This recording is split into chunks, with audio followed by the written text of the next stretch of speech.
청자 여러분 안녕하십니까? 오늘은 레위기 강의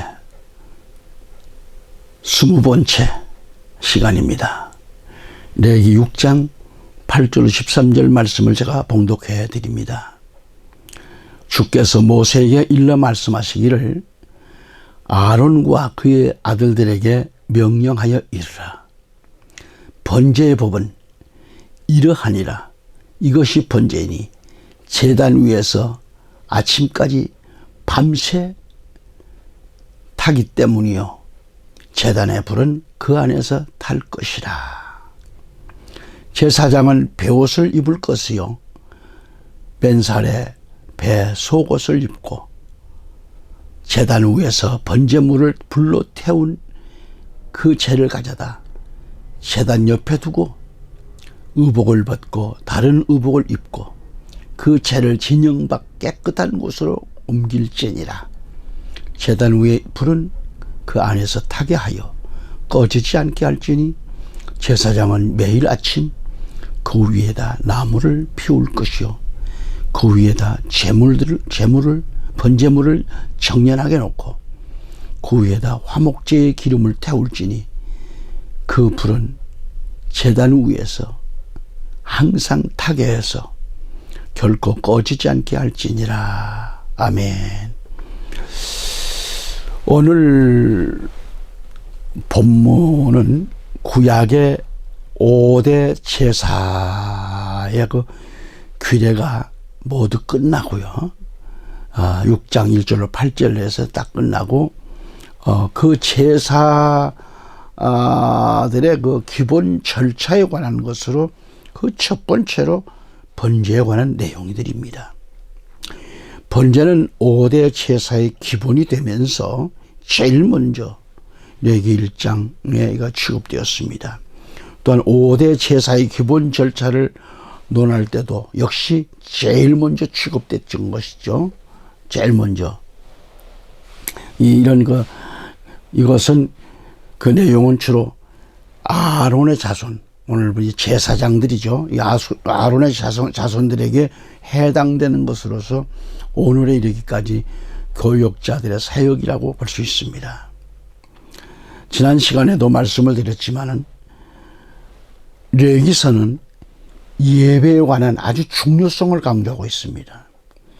그래서 구약의 제사법을 이렇게 보면 우리 교회들이 레위기를 관심을 가지고 더 깊이 있게 읽고 예배의 중요성을 깨닫고 형식적인 것 같은 예배가 바꿔져야 한다고 보는 거죠. 오늘 현대 교회들의 예배가 하나님께 진실로 신실한 예배가 드려지고 있는지 각성해 보았으면 합니다. 무엇보다도 우리 한국 교회가 성경으로 돌아가자가는 운동이 일어나야 합니다. 형식적인 예배가 성경으로 돌아가야 합니다. 그래서 바른 진리를 외치고 성도들의 신앙을 바로잡을 필요가 있는 겁니다.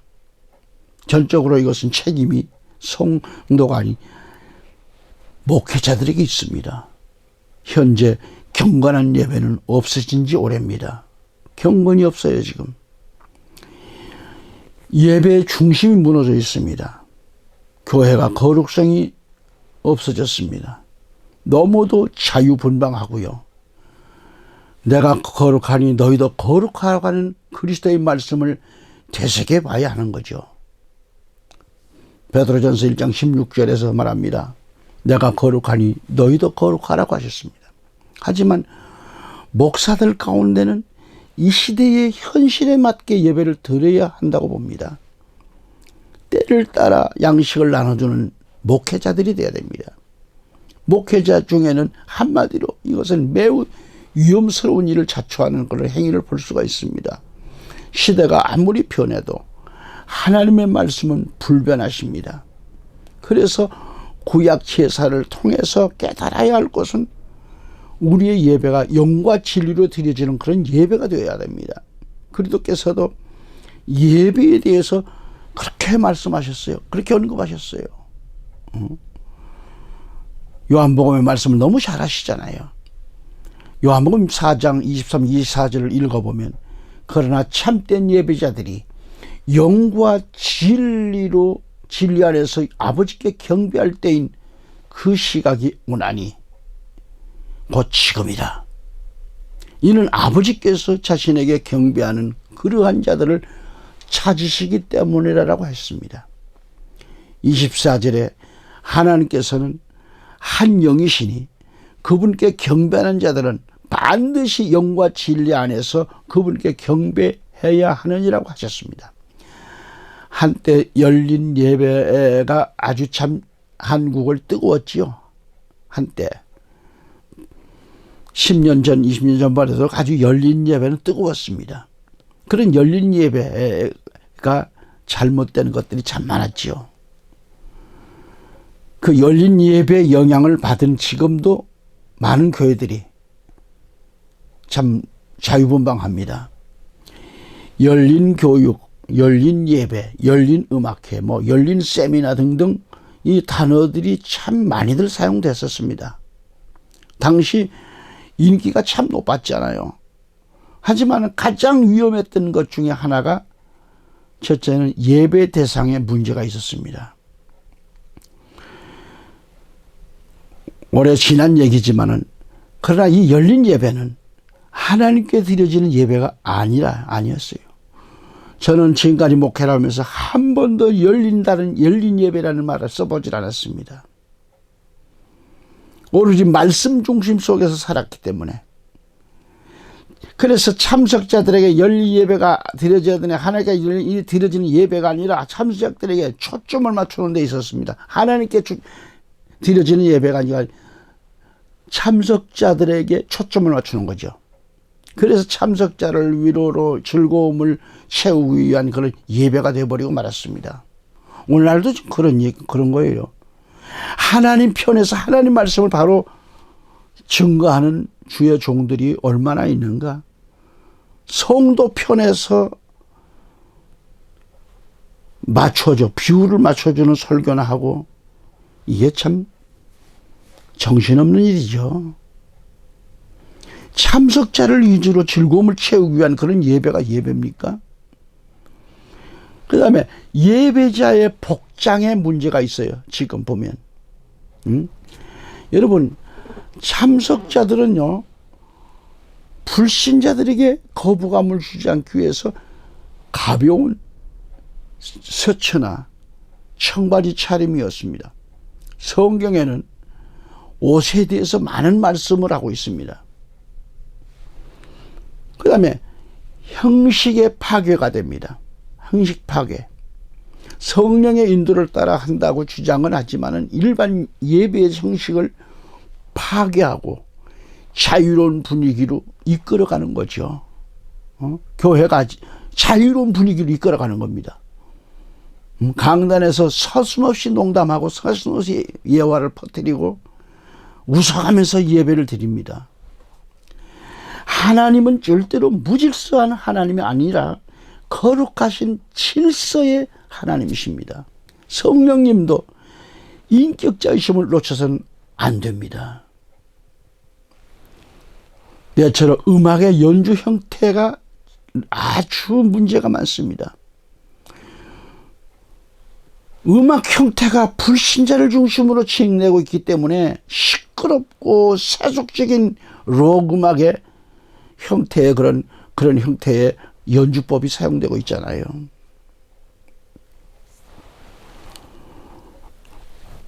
교회 안에서 트로트를 한다든지 정신없습니다, 지금. 그 다음에 설교가 약화되었어요. 너무 약화됐어요. 예배는 설교가 그냥 핵심이 되어야 되겠는데, 그러니까 요즘 드리는 예배는 그 설교를 정말 이 열린 예배는 설교를 삭제하는 대신 무용, 연주, 찬양으로 대체돼서 하거나 또 너무 짧게 함으로 문제가 있었습니다. 예수님도 사도들도 2000년 그 교회사를 통해서도 설교를 등한히 한 적은 한 번도 없었어요. 성도들에게 맞추는 예배였습니다. 응?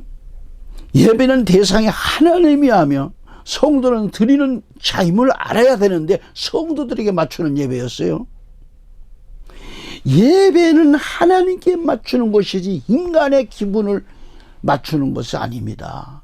열린 예배라 하는 것도 그런 형태가 똑같은 거예요. 신학적인 관점에서 진행되기보다는 인기에 부합해가지고 사람들이 좋아하는 것을 제공하려고 하는 시장 개념을 그런 도입해가지고 유행하는 예배로 전락시키고 말았단 말이죠. 일곱째로 교인화를 만들었습니다. 그래서 현대 예배는 철저한 복음 증거로 교회 성장에 힘이 되는 것이 아니라 현대 예배는 불신자들을 무조건 교회로 유입하는 것을 목적으로 삼고 있기 때문에 문제가 많았던 거예요. 그래서 이 현대인들의 그 예배의 문제점은 교회적인 시각으로도 문제가 있을 뿐만 아니라 사회 신문 기자의 눈에도 문제 있는 것으로 이렇게 비추어지고 있는 겁니다. 그래서 인본주의적인 예배, 하나님을 기쁘시게 하는 사람을 기쁘게 하는 이 예배는 목사가 예복인 가운이나 양복도 입지 않고 일방적인 그런 설교도 하지 않고 묵도, 성경 봉독, 헌금, 축도 등의 순서도 없는 경우가 대부분이며, 그리고 참석자들은 편안한 카페나 그런 공연장에 앉아 있는 듯한 그런 공연장에 있는 듯한 그런 느낌을 받는 거 아니겠어요? 예배는 여러분 재즈나 록 음악 등의 연주로 시작되고 있습니다. 지금 여러분 보세요. 정신없잖아요. 이어서 노래팀이 나와가지고 참석자들과 함께 대중가요와 현대 기독 음악들을 막 섞어가지고 부르고, 거기에다가 말이죠, 춤을 출 때 있으며 찬송가를 부르는 경우는 거의 없었어요. 자유롭게 즐거운 분위기가 조성되면 당일 설교 주제에 맞추어 짧은 연극이 공연되기도 하고요, 개그를 하기도 하고요, 토크쇼를 할 때도 있었어요. 대부분 설교 주제는 부모와 자녀의 갈등, 성문제, 사랑과 나눔, 북한 동포 돕기 같은 그런 현실과 밀접하게 관계된 것이 대부분이었습니다. 설교는 목사가 혼자 말하지 않고 목사와 참석자들의 그 대화 형식으로 진행이 되기도 했어요. 그렇게 됐어요. 왜 이렇게 됐을까? 예배는 열린 예배라든지 현대 예배뿐만 아니라 그게 문제가 있는 것은 아닙니다만, 열린 그런 교육도 큰 문제를 가지고 있었어요. 열린 교육은 이미 1970년대 일입니다. 미국 공립학교에서 시도했으나 실패한 교육이었잖아요. 그래, 열린 교육의 실패가 뭐예요? 한때 미국의 교육 현장에 심각할 정도였습니다. 5대 제사에서 거듭되는 피해 제사는 우리에게 깊은 의미를 주고 있습니다. 예수 그리스도께서 하나님 제단에 피해 제사를 드렸습니다. 우리 또한 하나님께 드리는 예배가 피해 예배가 되어야 합니다. 피해 예배에 대한 것은 우리가 계속 살펴보았듯이 철저한 회개 예배가 되어야 할 것이고, 또 예배를 통해서 우리가 제단의 제물이 되어 가야 한다는 그런 말씀입니다. 마지막 때에 예배는 극도로 타락되어 갈 것입니다. 예배는 점점 형식과 외식으로 드려질 것입니다. 교인은 많을지라도 그리스도인은 드물게 될 것입니다. 제단은 많은데 제단에 드릴 제물은 귀할 것입니다. 아니, 제물은 있을지 몰라도 흠이 있고 하나님이 받지 못하는 그런 제물만 있을 것입니다. 하나님께 예배드리는 모습은 많은데 하나님의 가르침을 떠난 예배의 모습이 많을 것입니다. 이러한 시대에 우리는 성경에 기록된 5대 제사법을 잘 기억하여 영과 진리로 예배를 드려야 할 것입니다. 피의 제사가 되어야 할 것입니다.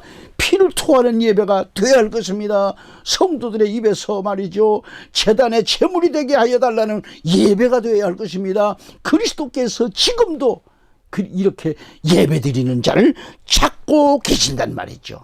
제단의 제물을 오늘도 예수 그리스도께서는 기다리시고 찾고 계십니다. 레위기서 6장 8절 9절 말씀입니다. 주께서 모세에게 일러 말씀하시기를 아론과 그의 아들들에게 명령하여 이르라. 번제의 법은 이러하니라. 이것이 번제니 제단 위에서 아침까지 밤새 타기 때문이요, 제단의 불은 그 안에서 탈 것이다 그랬습니다. 아멘. 이 부분은 번제에 대한 반복된 규정입니다. 앞서 번제에 대하여 언급한 1장 1절 17절 말씀을 알았습니다마는 제사의 원칙을 말하는 것이었지만 여기서는 제사의 절차로서 방법을 말씀하고 있는 거예요. 이것은 전자는 모세에게 계시된 것이기 때문이고 후자는 아론이 행할 것을 강조한 것이기 때문에 그렇습니다. 특히 이 부분은 매일 드리는 상번제가 있어요. 상번제에 대해서도 말씀하고 있습니다. 자, 여기 아론과 그의 아들들에게 명령하여 이르라 그랬어요. 9절 말씀에 가보면. 그러면 이 말은 뭐예요? 하나님께서 앞서 같은 제사 규례에 대해서 모세에게 지시할 때 이스라엘 자손에게 명령하고 말하라 그랬어요. 1장 2절과 4장 2절에는. 그래서 이런 말과 대조됩니다. 이것은 앞서 지시된 규례들은 이스라엘 백성들이 준수해야 할 제사 규례이지만 여기 본문 말씀에서부터 지시되는 규례들은 직접 제사를 담당할 제사장들이 삼가 준수해야 할 규례들을 가리키고 있는 말씀들이죠. 다시 언급하면 하나님께 각 제사를 드릴 때 제물 거르는 일, 제물에 안수하는 일 등은 백성들이 해야 할 일이었지만 직접 제사 드리는 일 따라서 번제단의 불을 관리하는 일 등은 제사장들이 해야 할 일이기 때문에 하나님께서 같은 제사에 대하여 이처럼 대상에 따라 다시 언급하고 있는 것을 말하고 있습니다. 이걸 알아야 돼요. 9절 말씀을 다시 보면은 번제의 법은 이러하니라 그랬어요. 이것이 번제니 제단 위에서 아침까지 밤새 타기 때문이요 그래요. 제단의 불은 그 안에서 탈 것이라는 말씀입니다. 여기서 아침까지 밤새 제단 위에서 타오는 번제물은 전날 해질 무렵에 드린 제물, 곧 상번제물을 가리킵니다. 이 상번제는 늘 드리는 그런 번제라고도 하는데 출애굽기 29장 42절에 이것은 하나님께 대한 끊임없는 그런 충성과 헌신의 상징으로서 전 이스라엘이 매일 아침 저녁으로 드려지는 제사를 가리킵니다. 이 번제를 가리키는 거예요. 제사. 한편 히브리인들의 시간 개념은 뭐예요? 저녁 해질 무렵을 한날의 시작으로 삼았습니다. 따라서 상번제는 저녁에 한 마리의 양을 드리고 아침까지 그 번제물을 태우도록 하고 또 아침에 한 마리를 드려 저녁 무렵까지 태우는 걸 말합니다. 그렇기 때문에 다른 여타 모든 희생제물은 이처럼 항상 제단 위에서 번제물을 불로 태운 그런 그 재를 가져다 제단 옆에 두었다고 했죠.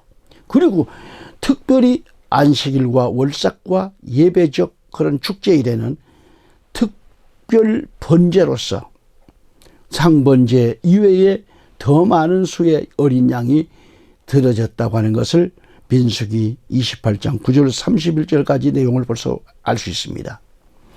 그러니까 제단의 불은 제단 위에서 항상 불타게 해서 결코 꺼지지 않게 할지니라고 하는 레기 6장 13절 말씀처럼 레기 1장에서 제일 먼저 번제의 7대 규례를 언급했을 때는 하나님께서 모세를 통하여 이스라엘 회중에게 전달 형식으로 말씀하셨지요. 1장 1절 2절에서. 그렇지만 오늘 본문에서는 모세를 통하여서 아론과 그의 자손들에게 명령하시는 형식을 취하고 있어요.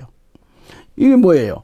본문이 주로 아론의 자손들이 번제단에서 봉사할 때 취급할 내용을 담고 있다는 말이죠. 그 가운데서 제일 먼저 하신 말씀이 제단의 불에 관한 언급입니다. 9절과 12절 13절이죠. 그리고 다시 말하면 번제단의 불이 항상 꺼지지 않도록 주의하라는 말씀인데요. 세례 요한의 제1성은 회개하라는 말씀인데 그 가운데 불세례에 대한 말씀을 언급했습니다. 마태복음 3장 11절에 그랬죠. 그러니까 번제단은 성막의 7대 기구 가운데 첫 번째 기구로 하나님께 바치는 모든 희생제물을 불살라 드리는 것이 곳입니다. 번제단은. 이곳에 불이 꺼지면 어떤 제물도 하나님께 화제로 드릴 수가 불로 태워 드릴 수가 없어요. 5대 제사는 뭐예요? 불로 모두 불로 드리는 그런 화제인 동시에 구약의 시대에는 상번제 규례에 따라 어느 하루라도 제사가 드려지지 않는 날이 없었지요. 그렇기 때문에 제사장들은 항상 정성을 다해 이 번제단에 불을 간수해야 됐어요. 번제단뿐만 아니라 성막에는 불이 항상 꺼지지 않도록 타오르고 있었어요. 타올라요. 한 곳은 성소 안에 있는 촛대의 불이고 다른 한 곳은 지성소 맞은편에 있는 향단의 불입니다. 이 아론의 자손들은 이 번제단의 불만 아니라 다른 두 곳의 불도 마찬가지로 잘 관리해야 하는 거예요. 그래서 아론의 두 아들인 나답과 아비후가 다른 불을 향단에 들이다가 즉사하였다는 말씀이 레위기 10장 1절에 나오죠. 자, 제사장은 즉 불관리자인데 번제단의 위에 불은 이스라엘이 바빌론에 멸망당했을 때까지 즉 BC 586년 때를 말합니다. 그러니까 계속 보존되었다는 것을 알 수 있었잖아요. 그래서 번제단의 불은 뭐예요? 계속되는 온전한 헌신과 경배의 불을 가리키고요. 그리고 촛대의 불은 뭐냐? 끊임없이 계속되는 성령의 능력의 불이고요. 그 다음에 향단의 불은 뭘 말합니까? 끊임없는 기도 생활의 향불을 가리키는 겁니다. 그러므로 이 불들은 꺼지지 않게 항상 잘 관리해야 됩니다. 불 관리를 잘 해야 됩니다. 이것이 제사장의 직무 중 하나이고요. 가장 귀한 임무입니다. 이제 10절 말씀을 넘어가 보면 제사장은 베옷을 입었다 그랬어요. 베옷을 입을 것이요. 맨살에 배속옷을 입고 그랬어요. 맨살에 배속옷을 입고 제단 위에서 번제물을 불로 태운 그 재를 가져다 제단 옆에 두고 그랬습니다. 여기서 제사장의 두 번째 사명은 뭐예요? 옷관리죠. 다른 아론의 자손 이 제사장들의 두 번째 사명은 바로 자신들이 입는 옷에 관한 관리입니다. 옷은 그 사람의 인격 및 직임을 나타냅니다. 그 사람의 옷 입는 것을 보고 그 사람의 신분을 읽을 수 있잖아요. 군인은 군복, 학생은 학생복, 노동자는 노동복을, 경찰은 경찰복을 입는 거죠. 성직자는 성직에 합당한 옷을 입어야 합니다. 어떤 예식을 행할 때는 그 예식에 합당한 옷을 입어야 합니다. 노동복을 입은 채 거룩한 예식을 행하지 못합니다. 하나님의 거룩한 제사를 행할 때에는 거기에 걸맞는 옷을 입어야 합니다. 구약시대의 일반 제사장은 4가지의 옷을 입어야 했습니다.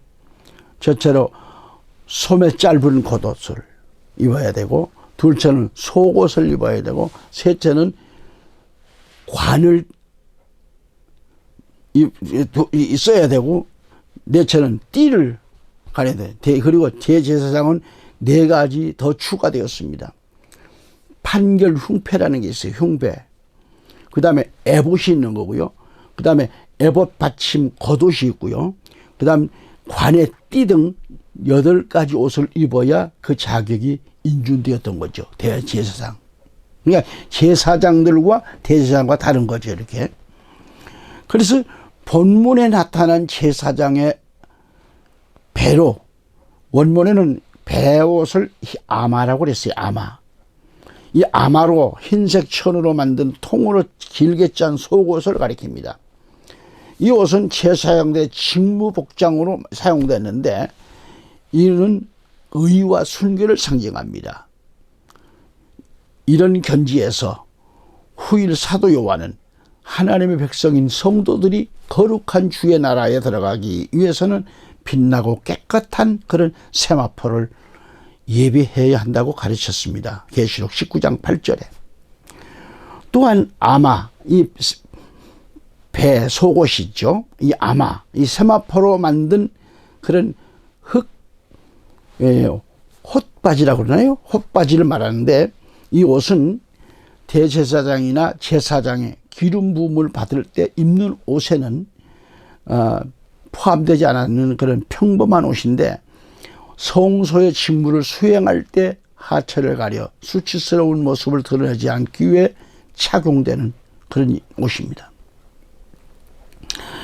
특히 성경에서 배옷은 슬픔을 나타낼 때 상복을 입었습니다. 죄를 회개할 때 상복을 입었죠. 요나서 3장 5절 6절, 이사야 58장 5절에 찾아볼 수 있고요. 그런가 하면 제사장은 백성들의 죄를 대신하여 회개의 배옷을 입었어요. 이렇게 볼 때 오늘 현대주의 종들의 복장은 너무도 사치와 향락에 얼룩진 그런 옷들을 입고 있습니다. 물론 다 그런 건 아니지만요. 화려한 교회, 엄청난 대리석, 최고가의 자가용, 화려한 가정생활, 최고급 호텔 음식 등 화롭기 그지없습니다. 이분들 예수 그리스도 앞에 너무도 부끄럽지 않나 생각합니다. 성도들은 사업과 직장에서 심지어 파지를 주어가지고 얻은 몇천 원의 수익으로 11조와 감사헌금을 드리고 각종 선교 헌금을 하고 있는데, 그렇게 드려진 성도들의 돈이 그렇게 호화스럽게 쓰여지고 있다고 하는데 현실입니다. 로마 카톨릭 성교회를 상징하는 큰 도성 바빌론의 창녀가 입은 옷은 바로 자줏빛과 붉은빛 옷입니다. 이 옷을 입었다고 그랬어요. 그리고 금과 보석과 진주로 꾸미고 그녀의 손에는 금잔을 가졌는데, 가증한 미운 물건과 그녀의 음행에 더러운 것들로 가득하다라는 것을 계시록 17장 4절로 5절은 기록하고 있습니다. 이것은 제사장이 입는 배옷과는 너무도 대조적이지 않는가. 현대교회는 자기들의 그 신분에 걸맞는 배옷과 맨살에 입는 뱃속 옷이 없으므로 창녀의 붉은 옷을 입고 타락한 모습은 참으로 슬프기만 합니다. 이것은 배옷을 입은 제사장만이 가지는 심령이라고 하겠습니다. 여러분, 구약시대의 제사장들이 입었던 아마, 이 세마포를 말하죠. 세마포는 일반적으로 바둑판 모양으로 짜여진 그런 흰색의 천을 말하는데, 세마포 긴 옷은 전신을 덮을 수 있도록 통으로 만들어진 긴 속옷을 가리킵니다. 바른 성경은 못이 속옷이라고 번역되었고요. 공동 번역을 보니까 못이 속 두루마기로 번역이 되었고, 이처럼 구약시대의 제사장들이 입었던 흰 세마포 옷은 장차 영원한 중보자로 오실 예수 그리스도의 거룩함과 성결함을 상징적으로 나타내었던 바로 거룩한 옷, 성이요 예복입니다. 레위기서 6장 11절 말씀 가서 보면 의복을 벗고 다른 의복을 입고 그 죄를 진영 밖 깨끗한 곳으로 옮길지니라 그랬습니다. 여기서 제사장의 공식 복장을 벗고 평상 복장을 입으라는 뜻인데, 그리고 제사장의 공식 복장을 입은 채 진 밖으로 나갈 수 없었던 이유가 바로 뭐예요? 성막에서 하나님의 거룩한 일을 하는데 입도록 지음받은 거룩한 옷이 출애굽기 28장 4절에 나옵니다. 이 거룩한 옷이 진 밖 부정한 것과 접촉해서 더러워지는 것을 방지하기 위해서였던 거죠. 그리고 제사장이 제단 위에서 탄 번제물, 불탔던 번제물의 그 불타고 남은 재를 처리하는 방법과 순서를 보면은 저처럼 먼저 제사장은 제사장의 공식 복장, 즉 세마포 긴 옷과 고의를 입은 다음 제단 곁으로 가서 번제물의 재를 긁어 모읍니다. 부샵으로. 그리고 또 긁어 모은 재들을 재버리는 곳에 버리기 전 그것을 일단 제단 곁에 잠시 두고 제사장은 공식 복장을 벗고 복장으로 이렇게 입어야 합니다. 왜냐하면 어떠한 경우에도 제사장의 그 공식 복장을 입은 채로는 진 밖으로 나갈 수가 없다고 하는 거죠.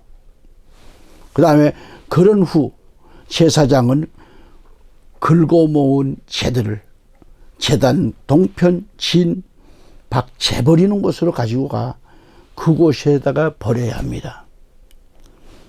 그 다음에 그 후에 제사장은 다시 나무를 가져다가 제단 위에 벌러놓고 그 위에 또 다른 번제물을 올려놓아야 했다가는 말이죠. 다시 한번 말씀을 덧붙인다면 번제단에서 타고 남은 재들을 진영 밖에 버리기 위해 제사장이 공식적인 제사 예복을 벗고 평상복으로 갈아입는 것을 말합니다. 이것은 거룩한 직무 수행 시 착용하는 그런 제사장의 의복이 진영 밖에서 부정한 것과 접촉하게 되면 더러워지기 때문에 이를 방지하기 위해서 그래서 평상복으로 입어야 합니다. 그러나 예외적인 것은 나병 환자의 정결의식 등 제사장이 진영 밖에서 공식적인 의식을 수행할 경우에는 진영 밖에서도 공식 복장이 허용됐다고 하는 거죠. 그래서 제사장은 그러고 번제단의 불이 꺼지지 않도록 항상 세심한 주의를 요하는 그런 동시에 불이 잘 타도록 하기 위해서는 번제물이 타고 남은 그런 재를 또한 잘 관리해야 합니다. 번제물을 태우는 불은 사람들이 소중히 여기지만 재물이 타고 남은 재 같은 그런 것은 그렇게 소중히 여기지를 않는 경향이 있습니다. 그러나 재물이 타고 남은 재 관리 또한 매우 중요한 부분입니다. 이에 대해 세 가지를 든다고 하면 첫째는 번제물을 잘 태우기 위해서고요. 둘째는 성막의 거룩을 보존하기 위해서고요. 셋째는 포도원의 비료로 사용하기 위해서 그렇습니다. 이에 대해서는 다음 시간에 자세하게 제가 강의해 드리겠습니다. 아멘. 그 다음에 12절 가서 봅니다. 6장.